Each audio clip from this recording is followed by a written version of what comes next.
Your written testimony touches on an important quality of the national labs, the core capabilities and user facilities that allow a single researcher to use a number of tools at a single lab to make a scientific discovery. What steps could the department take to better streamline access for those researchers across the lab complex? Thank you. Well, I think we at Argonne have several major research facilities, as you alluded to, in X-ray scattering and in computation, also the Center for Nanoscale Materials. What is really important is the staff scientists that staff those facilities, because users often come with an idea of how to, of what they want to do, but not necessarily how to do it with our facilities. So we need experts on site, really, to try to make the time that they have on the instrument, which sometimes is 24 hours, and it can go from, you know, a straight 24 hours, the most effective. So you can get there, get in, and get out with the results that you need. But that requires dedicated and really knowledgeable staff. I think that might be the principal thing that I would suggest. Okay, so we have scheduled facility upgrades, like the advanced photon source. How important are those upgrades for providing the tools needed for the materials research community? There's nothing more important than the upgrade to the advanced photon source, both for Argonne or for the X-ray scattering community in the United States. It's really the only state-of-the-art hard X-ray, meaning high-energy X-ray facility in the United States that can do certain things.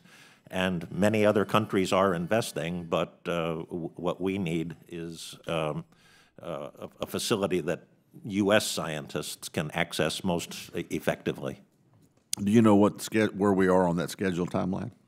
Well, a lot of that depends upon the rate of funding. Right now, we would have, I believe, I hope I don't misstate it, but roughly dark time, meaning that the equipment would be installed, the new equipment would be installed in 2020, fiscal 2022, and then come up for operation later in fiscal 2023. If the funding that's proposed now is maintained, this could be delayed by a year or more. So that's the kind of timescale that we're talking about, and the implications of the funding profile. Okay, thank you. Dr. Schwartz, this question is for you. In your prepared testimony, you talked about a project currently underway at Ames Lab using caloric materials to improve the efficiency of heating, air conditioning, and refrigeration. Could you describe what these materials are and how they may change the industry for us? Okay, I'll try and make this relatively quick and simple. Caloric materials are a type of material that when you apply a field, a magnetic field, an electric field, or a stress field, there is an internal change in the structure that creates a significant temperature change. So now you can imagine having a closed system where you have a warm fluid coming in, you have your magnetocaloric material, for example. You apply a field, it changes the temperature, it cools that fluid coming by, and you have a refrigeration system.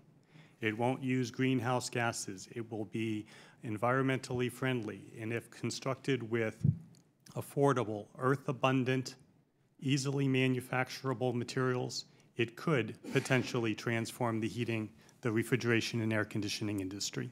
How do you move that fluid? And you use a compressor to remove refrigerant that changes state twice in the typical refrigeration system. So how are you moving that fluid? I think that would be the same way. You'd have a pumping system that would either bring in the air or the liquid over top of the caloric material. So instead of a compressor that compresses refrigerant from a loosely packed gas into a tightly packed liquid, and then it spews it through a metering device, and it sprays out and has a temperature drop, pressure drop, and it picks up heat there. Is there a metering device? I don't know how much work y'all have done on this. This is fascinating to me. In fact, what time is it? We may be here for a day or two. So is there a metering device in this system?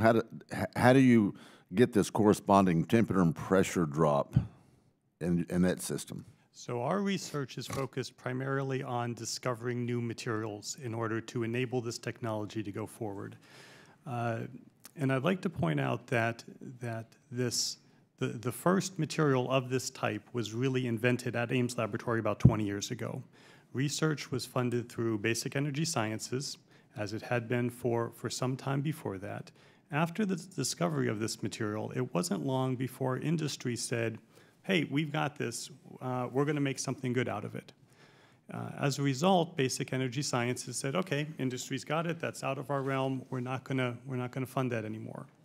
Well, 20 years has gone by, and industry has not been able to pick up that technology because of the inability to do the basic materials research and enable that amazing new material technology to be implemented into something as impactful as revolutionizing the air conditioning and refrigeration industry.